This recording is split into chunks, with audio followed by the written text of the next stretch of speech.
Hello my ninjas and jets, it's Peabutnutterninja, and guess what guys, we are watching the finals of the 10k PAX East tournament. The winner takes home 5k and the second place loser of this match gets 2.5k, and this is a best of 3. So guys, make sure you watch intently to see who wins $1,000 each, and hopefully this will bring Smite into the tournament scene. There's been a lot of tournaments going around, so Smite has been pretty successful so far, and a lot of people getting interested for PAX.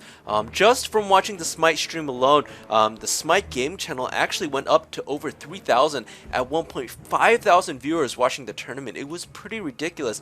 Usually the number sits at about 1,000, so it was pretty epic to see that many people interested in to see what is going on with Smite. But guys, two teams that don't need any introduction, and actually let me change these settings real quick. This is Root Gaming, and on the right side we do have Curse Gaming, and so we have to get our names right first before we get on, and there we go. Root on the left, Curse on the right, and guys, two teams that need no introduction, filled with a lot of people. And there's an early gank in left lane, and it looks like the Guan Yu setting a ward and retreating here.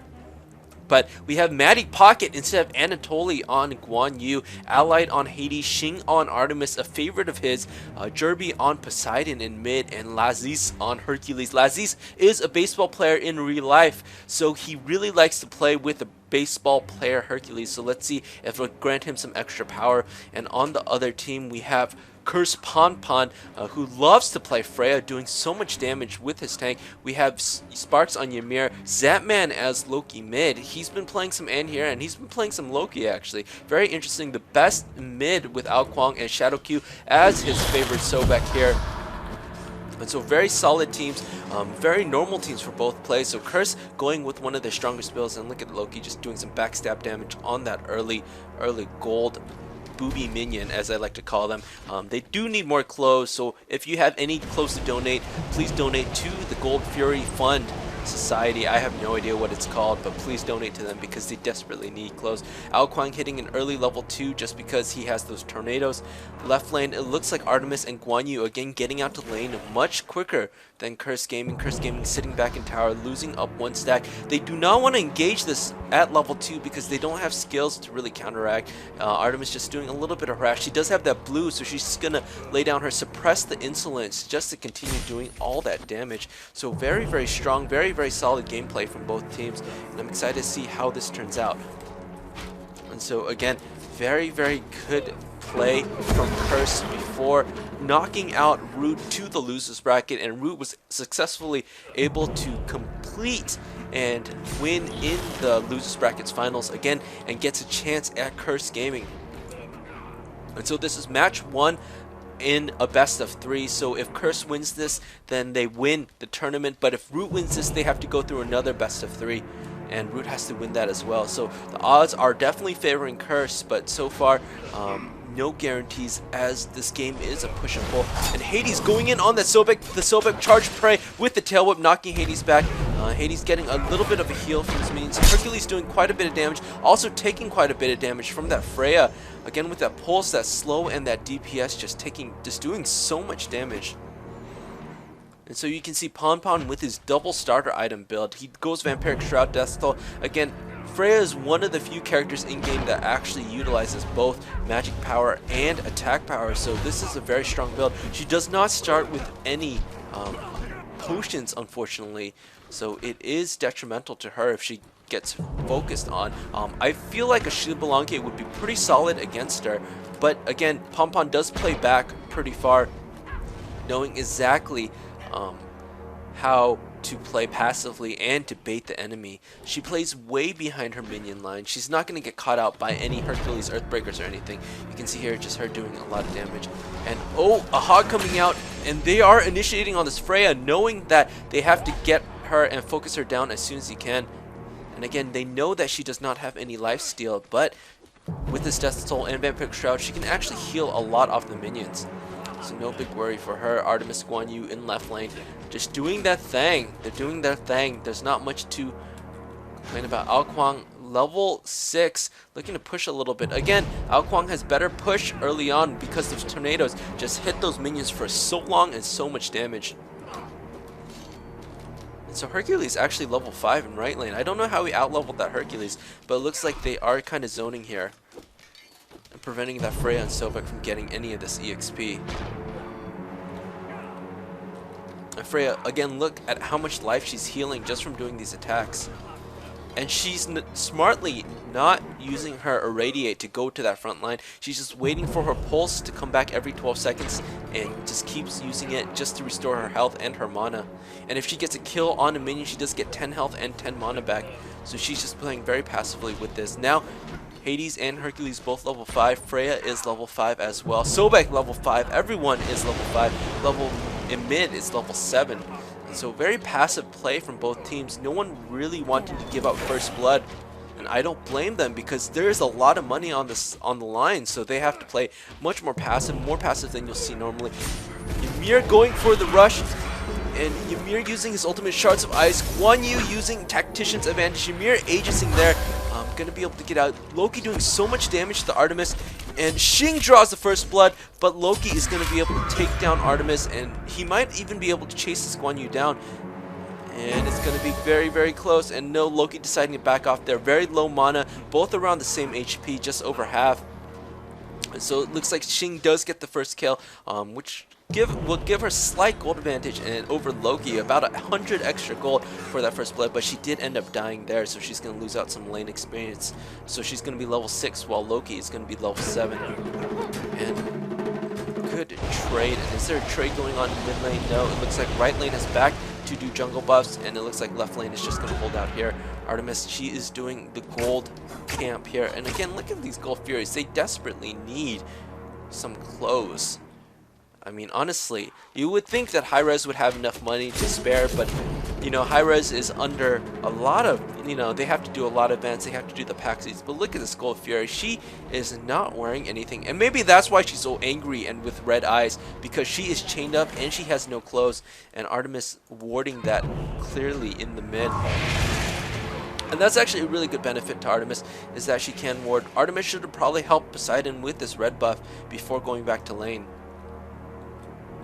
But it looks like they will just go back to lane, push a little bit. Ymir and Loki both looking to do this. Ymir going to step on this ward and clear it. So now they know that Loki is by himself, but he's going to play far back. No picks today, guys. So pretty even match. Let's look at some of these builds. Very standard builds. Just boots coming out for everybody. No Doom Worms, no Heartseekers. But guys, let's look at this. Laziz has gone, or Jerby rather, has gone with this Warlock Sash instead of going with the boots first, and this is because Ao Kwang also went with Warlock Sash to build those early stacks, get extra health and survivability, because he knows that if Loki initiates on him, he's not going to have much HP to really survive the fight. And it looks like there's a huge engage in right lane, and let us see what actually happens here. We're going to slow it down as the engage happens. And Sobek with the charge spray, and looks like Hercules taking quite a bit of damage here. A baseball coming down. Hercules aegising here, blocking 1 out of 2 shots. And it looks like Freya gets the last shot off. And Hades using his ultimate here. Pillar of Agony. Freya using her Fury Beads and using her pulse to focus down the Hercules. And looks like Pompon's going to get another kill. Wonderful play by him. Look at this. She doesn't even have Aegis, so the only thing she does use is the Fury Beads.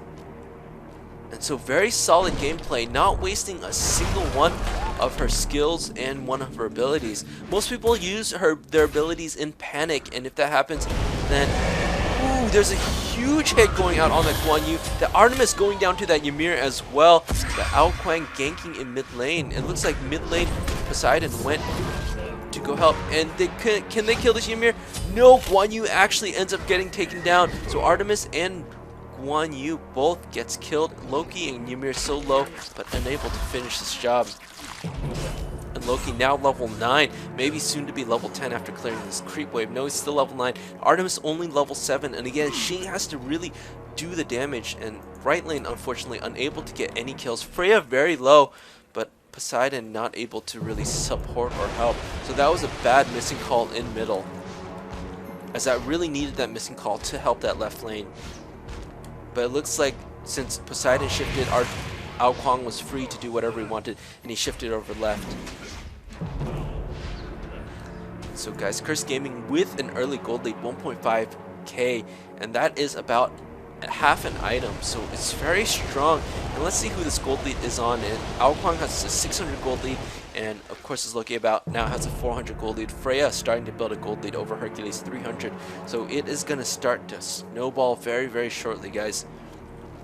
You really don't like to give up those early kills, and it's very hard to get those early ganks. So what you can rely on is you just rely on your buffs, and you try to zone if they're going to be that aggressive, and you watch out for those ganks hard. And right now, Root is playing up their ward game, just rooting everywhere, warding everywhere. Curse, in fact, does not have as many wards. In fact, I don't see any wards from Curse right now. And so this is pretty good ward play by Root, but I mean, Curse doesn't really need to do much, and it looks like Loki is coming down that mid lane. Artemis has sights on that Loki, and she's like, "Hey Loki, how you doing, buddy? Not today." And Loki just running over to that right lane. There's 3 in right lane here, and they need to back as soon and as hard as they can. They're definitely overplaying their lane. Sobek can get a pull here, and it'd be very dangerous with the Ymir. That'll be a freeze and a pull and a freeze. Looks like Ymir, Artemis trying to do this attack speed buff, and she realizes that she's in a little bit of trouble here. Ymir going for her as well. And middle tower being under attack. So right now, Guan Yu needs to shift over as soon as he can. And there's huge baseball that comes out and misses everybody. Does it get the buff though? I think Hercules actually ended up taking the buff with that. And no, he did not. It looks like Loki was still able to secure it. And so the good news is that Root Gaming did not lose anybody there, but the bad news is that they lost a buff to that roaming crowd. And it's like both of right lane, they just went and tried to gank. And this is what happens if you try to zone out your opponents. You can last hit and keep them in tower, but what this allows them to do is if they realize that you are zoning pretty hard, then they will go and try to gank. At this point, you have to make the decision, the tough decision if you don't have eyes on them, whether or not to go push the tower, in which case you can get ganked. And most of the times, these guys, they wait on the side lane to see if you do. And if not, if you don't, then you can leave your teammates very open to a gank as well. If you don't push and you just continue to stay in lane, just last hitting and zoning. So Aokwang picking up his red. Again, Curse is very on point. As soon as these buffs come up, they come and clear them as soon as they can. And you can see for Root, at least that cooldown buff has been up for at least a minute. And so they are losing out on hard EXP there. But they need to keep up whatever they can, just to keep their EXP and gold as similar as possible. And so finally that cooldown buff going on, that Freya looks like, oh, that Artemis is getting initiated, and that Ymir does get bored in the tower, just taking a little bit of damage there.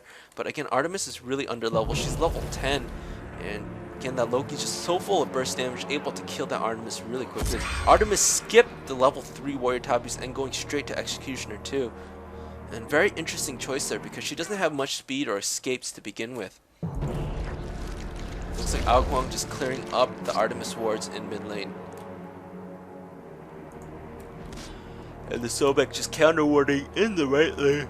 Excuse me guys, it has been a long day. I've been casting game after game after game, and this is exciting. I'm trying to keep it exciting, trying to keep energized, but this is exhausting to be casting so many games in a row. Hades taking a lot of punishment for that death from below. And let's see, Loki coming in the right lane. He might be looking to assassinate or to stealth and kill. And it does look like they're going to get a good initiate on that Hercules. Hades using his ultimate there, canceling his ultimate. Frey using her Valkyrie's discretion there, able to kill the Hades, who doesn't really have too much tankiness, I believe. And with this 4-man gank in right lane, I do believe Curse will be able to take down this tower. Hercules unable to do anything or risk dying, as he has very low HP here. And good push by Curse Gaming. And unfortunately left unable to shift over as quickly. So there's definitely been a lapse of shifting from Root's part, playing a little bit slow, playing a little bit sluggish, and not really anticipating how Curse is going to play. And oh, it looks like Guan Yu is initiating on this Loki, but Loki does Aegis in time. Not going to be stunned, not going to take that full damage from that last hit. And so it must be pretty annoying if you're a Guan Yu to see what you can do. And it looks like you can't do much. And oh, Artemis with the board coming out. The board does get killed though. Oh no, it just gets distracted by some minions. And Loki and Ymir and Freya all able to get away. That is unfortunate. And so guys, let us see what else happens in this game. I think Curse Gaming is starting to run away with a 3K lead. And that is too bad for now. I think this will probably allow Curse to get an early Gold Fury as well. Again, Freya holding off that mid lane. And Hercules solo pushing this right. And he's not really pushing. Again, he's zoning. And this was the strategy I was talking about. Herc can get EXP and deny Curse Gaming EXP. But what this really allows is for Curse to go and roam other lanes and gank. And rather than gank here, they're probably going to start a Gold Fury. So passive play allows the other team to be really active. And it looks like since they are drastically underleveled, Curse can anticipate that Root will definitely play passive. They won't try to push the towers on them or risk dying. So at this point, it looks like Curse is trying to focus around the Gold Fury here, rotating and maybe trying to get a pick before going out. And with that, Ymir and Loki just going all the way into tower. And can Artemis get away? She sprints away from this, does some damage to this Loki, but there's a Freya, Valkyrie's Discretion, and there's a Spirit's Tempest, and it's 4 people diving the tower on left lane. And unfortunately, no one shifted over. Guan Yu in mid, just holding tower, right lane missing. Herc shifted over a little bit too late. And now Poseidon is here, but it is okay. I mean, there's not much that they can do to counter this. And they're just going to steal a buff. They get a kill, they steal a buff. Hades can go in here if he so chooses. He does ulti that Freya. Freya does use her Fury Beads. Guan Yu can use his ultimate after that, but no, she gets a wonderful banish off. And a Kraken coming to eat this Loki. And Guan Yu finally getting an ulti off, and it looks like he misses the Freya. He really needed to target her, but unfortunately unable to get those 3 hits off. And it looks like Hercules in mid lane having some trouble with this Alkaline and Freya. A banish coming down. Herc frozen and Aegis, and Sobek there as well, getting the Sickening Strike and getting the kill. But Guan Yu is able to pick off that Freya. Let us just watch that in slow motion again. So Hercules here getting Aegis, and Sobek Strike pops the girdle, and look at this Guan Yu and charging that Freya with his number 2 and unable to really do much other than that. So it was a 2-for-2 trade, I believe, for now. But again, it's in Curse's favor because they are still up in kills and levels. This Freya level 13, Loki level 13. Artemis is still level 12, On is level 13. It looks like he's going to be doing more damage than this Hercules for now. And the Hercules absolutely getting shut out. Only level 12 and still supposed to be the right lane carry. And Hades level 11, very low. Ymir is level 11 as well, but his gold advantage is about 8k, so it's pretty substantial. The difference is pretty large. So I would not be surprised to see Curse Gaming forcing a Gold Fury here, trying to get Root to get baited, and Curse is just so on top of their play. What they do is they bait the Gold Fury, they actually start the Gold Fury, then Root comes over to investigate, and then Curse as a 5-man just switches over on that first guy who peeks out his head. And it's like Ao Kuang just getting a little bit of damage, and oh, Guan Yu actually steals his ward there. Ao Kuang looking to ward again possibly, and it looks like Guan Yu is preventing that ward out, and mid tower is actually going to get pushed here, and Spirit's Tempest coming out, hitting both the Hades and Artemis. Ymir coming out from the side lane, and using Tidal Surge, pushing back that Ymir. Hades using his Death from Below, and oh, Poseidon barely dodging that charge prey and that tail whip going out, keeping Poseidon in between both red groups here. Sobek using his Lurking in the Waters, Guan Yu using a defensive Tactician's advantage. Guan Yu's now in the middle of a tornado. Defensive board coming out, but it's gonna go on this Loki unaware that a board came out, but it looks like Loki able to just dodge that board. Amazing play. Loki now is forced to Aegis here. Kraken comes out while Poseidon dies. Loki is gonna be able to escape. great play, great timing by him. A huge boulder comes out, might be able to finish this Ymir if it gets a lucky bounce. There's no lucky bounce, a Vanish comes out, and it looks like Curse Gaming gonna be able to get out with another wonderful play. And wow, that is absolutely amazing. Curse Gaming getting solo, but able to take down one guy without losing a single trooper, and that's really going to play large to their advantage. Freya, the highest HP, highest mana on their team, is going to just stay in mid lane and just defend this mid tower while the rest of the team resets and takes all these buffs, then probably will start and initiate on that Gold Fury after they clear out these buffs. And Hercules still very low and still staying in lane.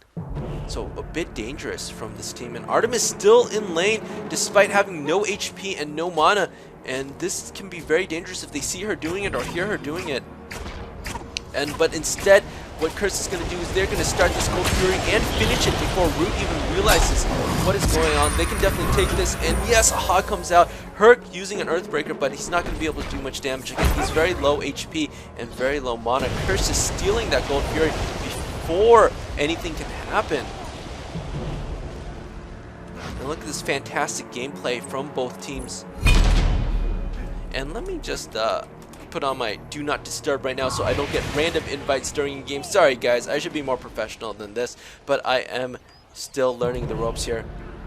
So now Curse Gaming has commanding 4.5% or 4.5k gold lead and a 15%. And again, that's my strategy, or my kind of strategy, I guess. But if you have about 15% extra gold, that's when the game starts to run away, and you have to do something drastic to really get that in check, or you have to just keep zoning and trying to farm. But at this point, you have to be very careful, because that's 1.5k per person, or actually about 1k per person, and that is about half an item. And if you have half an item more than the enemy team, you're really going to be at huge advantage.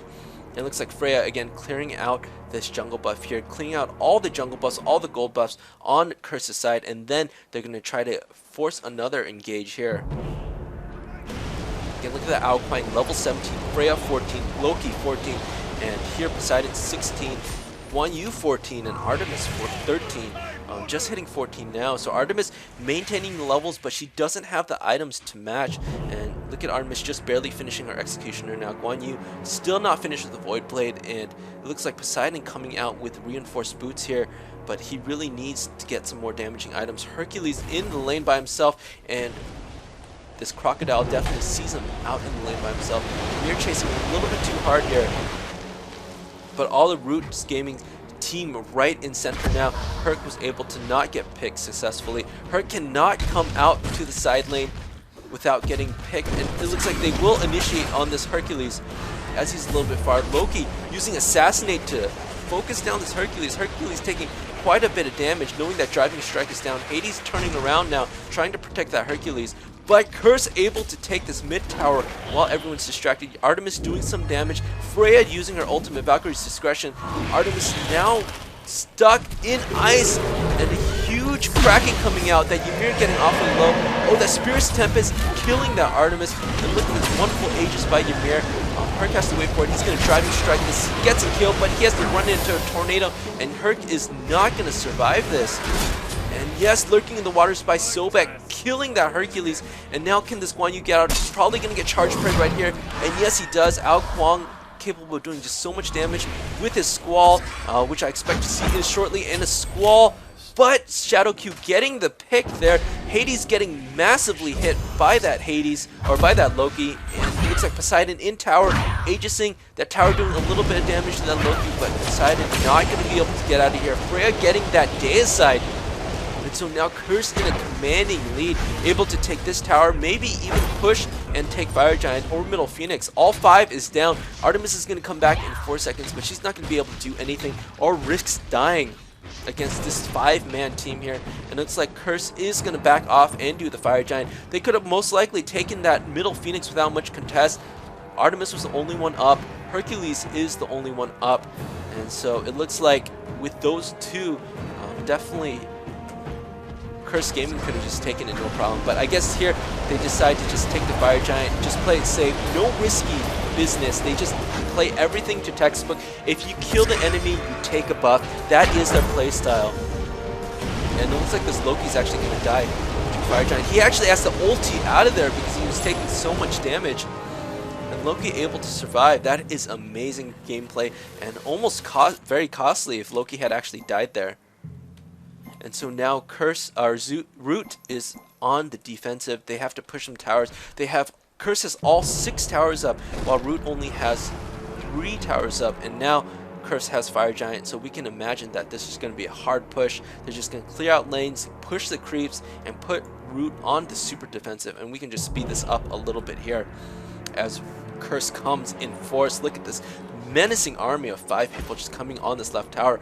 Right now, Hades and Hercules separated very far. They know that. They can see the minions attacking them, so they know that they're separated. And what Curse is going to do is they're going to go on this left tower and take it, using the jungle to their advantage, not revealing themselves, all coming out at the tower junction just so that Root cannot do anything and have zero preparedness to counter this at all, as if they could against a Fire Giant. So Root again just playing very passive. A Fire Giant capable of doing so much damage. And then let's see here, Curse is definitely going to push this tower with the next wave of minions. And Poseidon using his Towel Surge just to clear those minions, and you can see Loki actually split pushing here. So he's going to split push this mid lane and see if he can draw people off to chase him. It's like Herc is doing some buffs here. There's quite a bit of dancing at this tower. Loki is getting closer to this mid lane, and Herc now has to defend it. And I'd be very interested to see if there's an engage here very, very shortly. And again, Alquan putting the tornadoes right in between the tower there, so that if they want to attack, then they have to go. Oh my goodness, that Loki actually gets a pick on that Hercules. I did not expect that at all. Hercules in mid lane. That Loki is level 17 with Fire Giant, and Hercules does not have Fire Giant. And look at this, Hercules pushing the Loki into the Phoenix, but look at this, Aegis coming down. A wonderful decoy by Loki and stealth, able to get that last hit after that Aegis, and Hercules does go down. Artemis chasing this Loki. Board comes out, but is it going to hit? And a wonderful Fury beats by that Loki. Is Artemis going to be able to finish this? 1 hit, 2 hit misses, and she needs another suppressed insulin. Otherwise, this Loki's going to get away. He is going to be able to stealth and get away. And oh, a wonderful defensive Spirit Tempest coming out to block that Artemis from chasing that Loki. So that's very good team play, just baiting and trying to trap. And now the rest of these tanks are caught out of lane. Hades now has to go back into tower. Sobek missing with that charge spray, but Artemis is far out of lane. She has to retreat into right lane. This middle Phoenix is probably going to go down. Loki recalling smartly, and now their Root is down 1 Hercules, and this could be the end of the game for them. You can see a free middle Phoenix going down for Curse Gaming. And now Curse Gaming has all the freedom in the world to just push this tower. They could have actually gone the under route and defended. That's what Ymir is doing. He's just going the under route and killing some of these creeps here. And it looks like they're still not taking any chances here. They could have definitely taken the tower with that Sobek, but they did not want to get engaged here.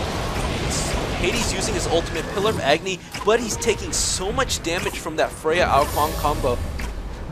And that Sobek using his sickening strike, able to get that Hades real low. So now it is a 3-on-4 engage. And guys, guess what? Loki is coming back in the jungle, and a wonderful tornado coming down on that Artemis. Artemis hit with the tornado, getting a lot of damage, and the Gem of ISO also slowing her. So it is extra damaging.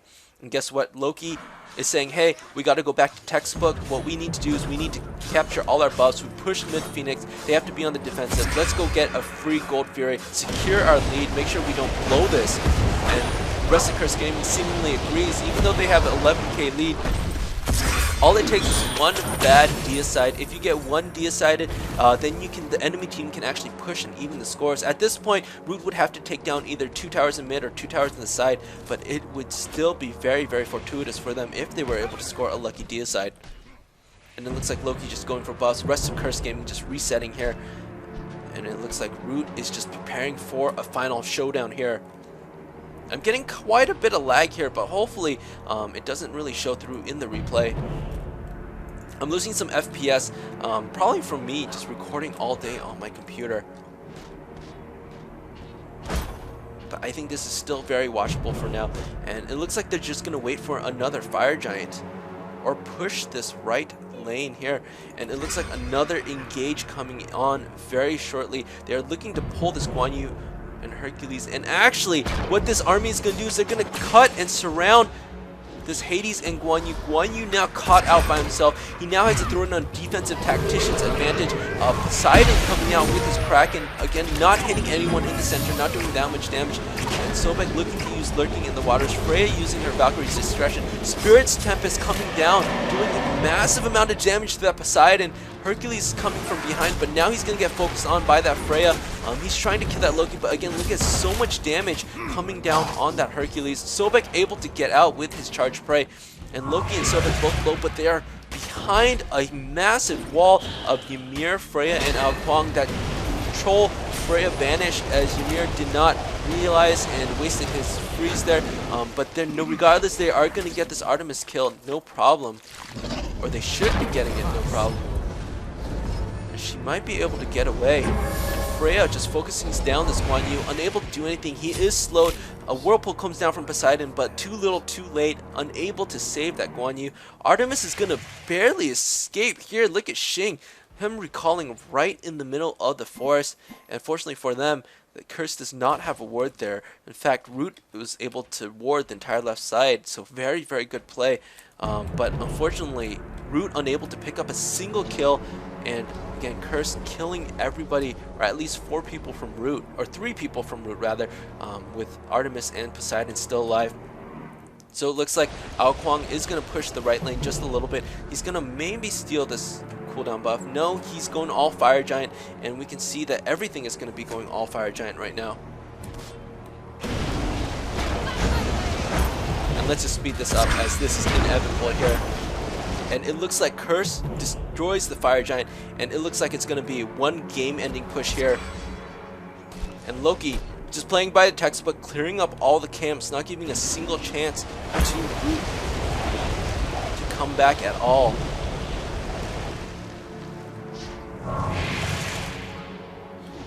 And it looks like they are going to take this right tower.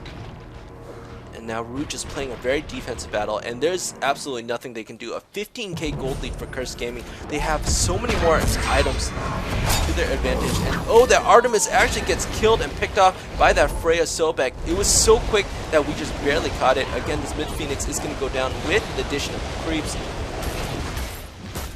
And let us just go to Freya Cam here, as she is going to push this left Phoenix. Hercules trying to hit people with this Earthbreaker. Again, this Phoenix going down just so fast with Fire Giant. And again, look, level 20, 19, 19, 18, 17, and there's not even one single level 20. And it looks like Curse is going to actually recall again. And that was actually unneeded. I do believe that Curse could have just pushed there and secured the win. So let's just speed this up. Let's go back to Freya Cam and see what happens here. And so Freya is out for vengeance, she's out for blood, and it looks like they are going to push this lane. So again, this is very textbook. They're leaving all the tower, they're not leaving anything to chance, taking all the buffs, taking all the towers, not even engaging, even though they have a clear advantage. And uh-oh, there is, oh, I thought that was a guy that's going to be caught out of lane, but they know that left tower is gone. And Ymir actually able to tank this, so surprising that they haven't done so already. And actually this Loki goes right on that Artemis, and a Spirit's Tempest out there to secure the kill in case they did not. And with Artemis out of the fight, that's their main DPS. A surrender vote has been started, and things are looking pretty bad for Root Gaming here. And it looks like this Phoenix is gonna go down real quickly. So now Root has no Phoenixes, and by Minotaur, this is gonna be tough for Bobby the Minotaur. Bobby the Minotaur is having a tough day today. He has been killed in every single match. Curses Minotaur, whose name is Timmy. Timmy has been doing fine. He's getting paid for doing no work. They are gonna draw this Minotaur out just a little bit, but look at all that damage going on. Ymir missing shards of ice on the Minotaur, but that's fine. Kraken's coming out. Freya using her ultimate. She should be able to kill this very shortly. Loki using his Aegis. And guys, that is GG for the Minotaur. And again, look at this commanding gold lead, about 20k at the very end. And again, Curse Gaming just stacking up those kills, and Root Gaming just missing opportunities to really get those kills, overextending quite a bit and not shifting soon enough. And that was really what caused Root to really lose. Just the slow rotations and those early deaths, just going a little bit too man mode, and then not going man mode enough against those really low deaths. And guys, let's just check out this player damage here. And so you can see Root Derby with the most player damage and Shing with the second most player damage as expected. But check this out, Freya with 17k player damage, Loki with 14k, and Ao Kuang with 10k with a lot of creep damage as well. So very, very solid gameplay again from Pompon and Zapman, who used so much burst damage to focus out the AD carries in the match, and Loki is able to do that. Loki is actually a very viable turning player just because he's able to focus out the enemy damage, and as soon as Loki does that, then he can go ahead and the rest of the team can go ahead and mop up the rest of the tanks and the rest of the damage. And so with Artemis out of the fight, unable to do anything, then rest of Curse can come and just do whatever they want for the team. And you can see some of these items. Again, Root not being able to finish 2 items, as you can see here. Artemis getting the closest with 2.5 here. 2.5 real items, and just barely 2 items for there. And 3 items for Poseidon, but again, too little, too late. You can see most of Curse Gaming finishing up to 4 items here, or getting very close to finishing 4 items, and Loki with a full 4 item build here. So very, very strong gameplay, very coordinated and very textbook gameplay from Curse Gaming. No mistakes were really done, especially in the early game. There were a few picks here and there, but Curse was able to come back with the ganks and with the superior vision and super player awareness. Guys, I'm very excited to see match 2 of the finals. Let me know if you liked this. If you did, like, comment, subscribe, and as always, peace, love, and ninja. Peabutnutterninja signing out. Bye bye, guys.